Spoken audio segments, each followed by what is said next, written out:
What's up, fellow movie buffs and film connoisseurs? It's your self-proclaimed cinema shogun here. And yesterday we got the news that partial human remains were found next to some of Brian Laundrie's belongings at the environmental park. Now, of course, the big question on everyone's mind was, what do they mean by partial remains? You know, how much of Brian, or possibly Brian, did they find? Well, moments ago, intel came in that it is bones. It is skeletal remains. Now, I'm no expert, and nor will I pretend to be, but isn't that a little quick for it to already be reduced to skeletal remains? And I mean, it's so bad to the point that they still can't ID or determine that it's Brian Laundrie. Yesterday they couldn't determine it. Today they can't determine it. And we're not sure when they'll be able to determine it. They said it could be 2 or 3 days from now. So that should let you know that those remains are pretty partial. And if they're skeletal remains, it's just weird to me, because would his body have been able to decompose to the point that there's nothing left but skeletons within 3 weeks? Now, of course, a lot of people are bringing up the fact that there's all types of wildlife out there. And I get it. I'm from the South. And I can tell you right now, a squirrel can't be dead on the side of the road without vultures circling around it. Okay? They will come from out of nowhere just for a squirrel. So the fact that there's supposed to be a whole dead body here for this entire time that the FBI and random people have been out here searching this area, and they didn't see or notice any buzzards circling around. And then people keep bringing up the alligators.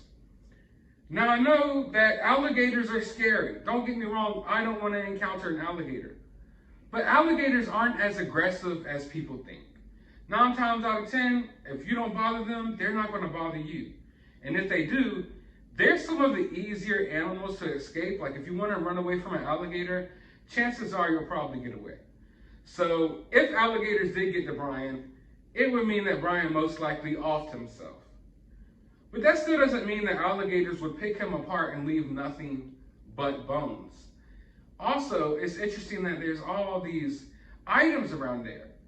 So you want me to believe that nothing is left but Brian but bones, yet his backpack is fully intact, and this dry bag is fully intact, and y'all even discovered a notebook. Yet Brian is nothing but bones. Now, if you brought this backpack and there's an alligator bite out of the backpack, okay, you got it. You got it. But the backpack is supposedly intact. This dry bag is intact, but Brian is supposedly not intact. And like I said, there's all types of different animals and wildlife out there that could be picking at Brian, and I get it. But within 3 weeks, and there's nothing, and you have to remember the placement of the body. So if there was a lot of animals or bugs or anything crowded around a certain area, you would think that the FBI or some form of law enforcement would have noticed it, because they've literally gone past this area multiple times. Even independent researchers, just regular people who've been out there looking around, have been around this area several times. There was no smell. There's no, like, you didn't notice that there's a lot of buzzards around here or a lot of flies. None of that. And also, you have to remember that this area where they found Brian they said it was 20 yards off the trail. I don't want to say the area where they found Brian. The area where they found these remains and these items was like 20 yards off the trail. An average NFL pass. Okay, it's not like he's in the deep thick of things. This is right off the trail.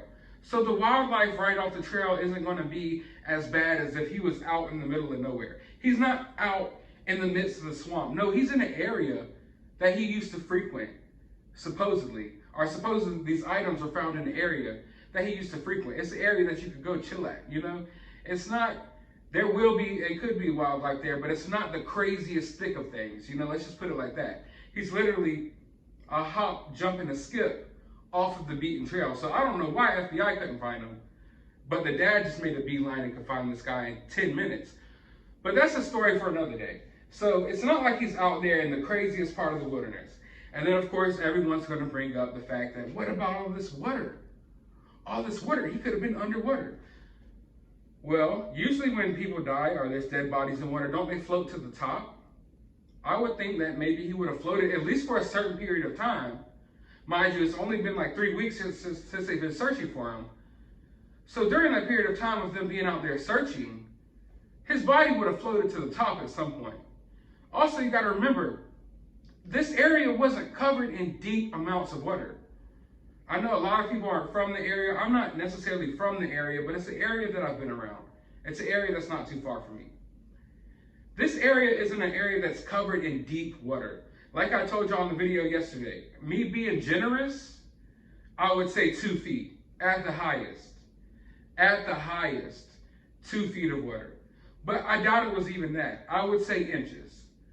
So if you got this backpack and these bags and these items and a whole dead body, you could probably still see it even though it's under a couple of inches of water.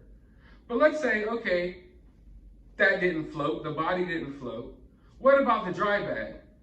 I've owned a dry bag before. I usually take it when I go on a boat or something like that. Most dry bags actually float. So y'all didn't see this dry bag floating around this whole entire time? Most dry bags actually float. So no one saw the floating body, no one saw a floating dry bag. Now let's get even deeper. At an old apartment I used to live in, a lot of times the parking lot would flood.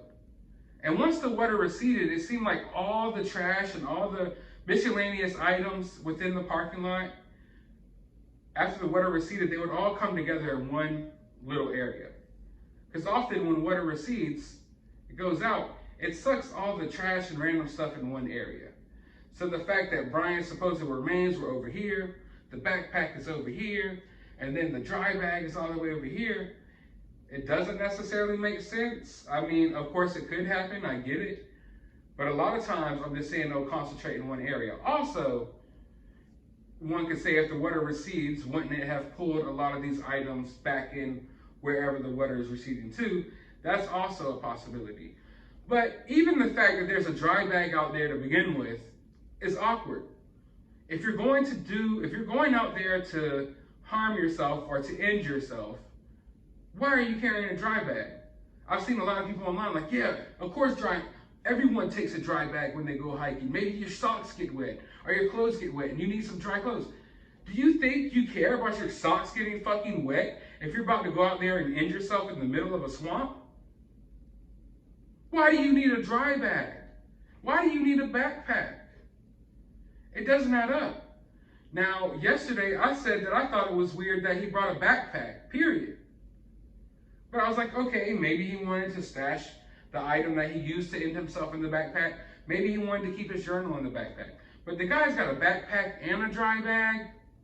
What was he really doing out there? You know, what's really going on? It doesn't add up. It doesn't make sense to me that you take all these items to go end yourself. Like I said in the last video, you don't pack a bunch of trail mix and snacks and your usual hiking equipment to go out here. And I know a lot of people are like, well, what if he wanted to hike before he did what he did? He didn't hike anywhere.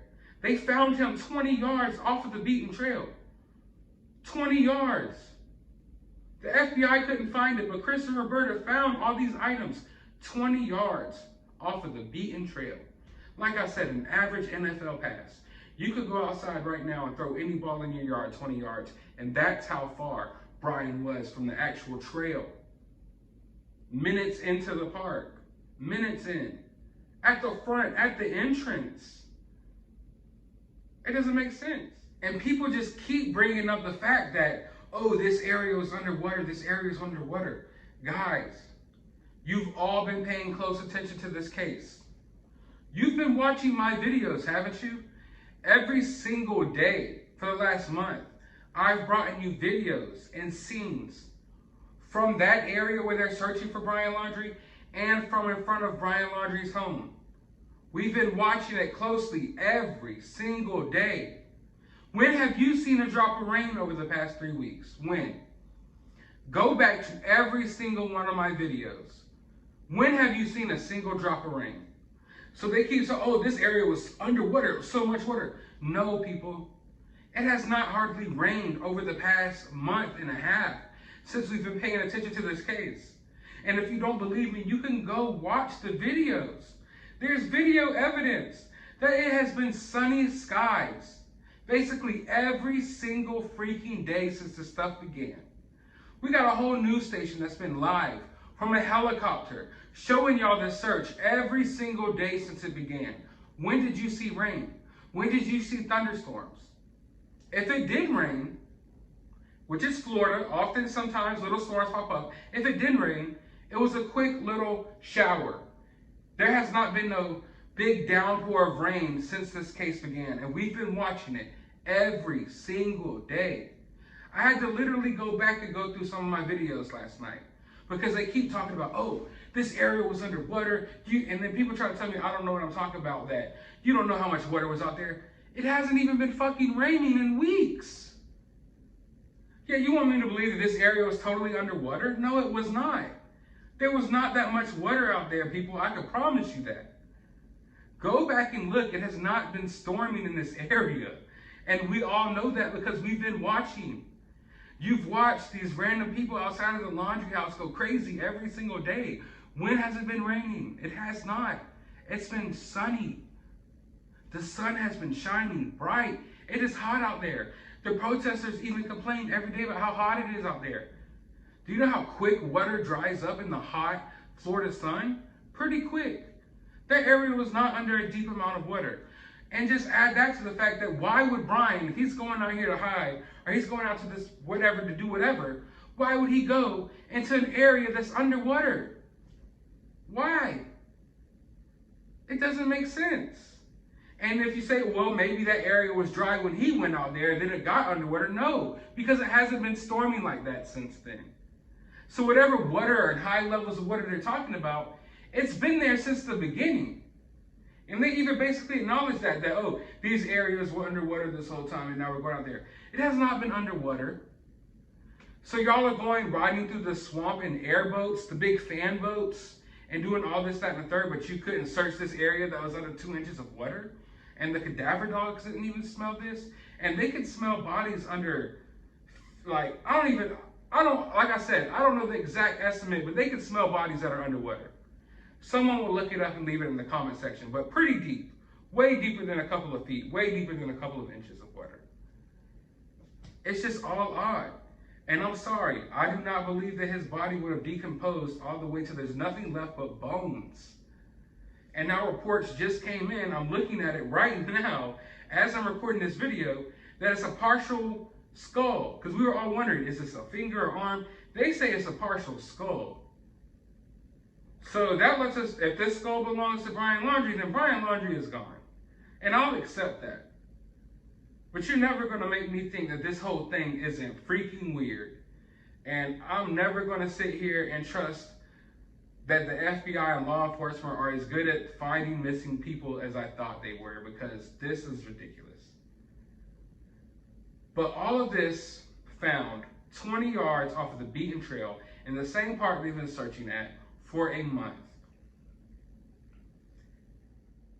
It just all seems absolutely unbelievable to me. It's almost to the point that even if they come out tomorrow and be like, yeah, this skull belongs to Brian Laundrie, we got the DNA evidence and all that. It's almost to the point that even then, I will still look at this story sideways. Like, what in the hell really happened with this case? What was all of this? Honestly, what the hell was all of this? Because none of this adds up. None of it makes sense. It all looks too good to be true. And I showed you the scene when Brian's father went out there and just beelined straight for the fucking item that no one else could find. Just went straight to it. It just looked so fake, scripted. Like he just walked straight to it. I guess the world just works in mysterious ways, like I say sometimes, but man, this is really mysterious, almost too mysterious. And I got so many questions that I still need answered, and I know you all do as well. But for now, we're all gonna have to sit here and wait and wonder until they finally let us know something. But I wanna know your thoughts about this down in the comments below. Do you believe that these skeletal remains belong to Brian? If so, do you believe that Brian did something to himself? Or did he fall victim to one of the random animals out in the park? I want to know your opinions about all of this down in the comments below. While you're down there, hit that like button, hit that subscribe button if you haven't already. Go to the description of this video. I will have my Cash App there, so if you would like to support the channel, you could do so that way, trying to get some better audio and video equipment. Also, if you would like to subscribe to my other channel, I just put a video out last night. It's a pretty interesting video talking about the Dave Chappelle drama that's been going on. So you can go check that out as well. I'll leave a link to that video down in the description. I'll leave a link to that video down in the description of this video as well. And I'll also leave a link to my Twitter.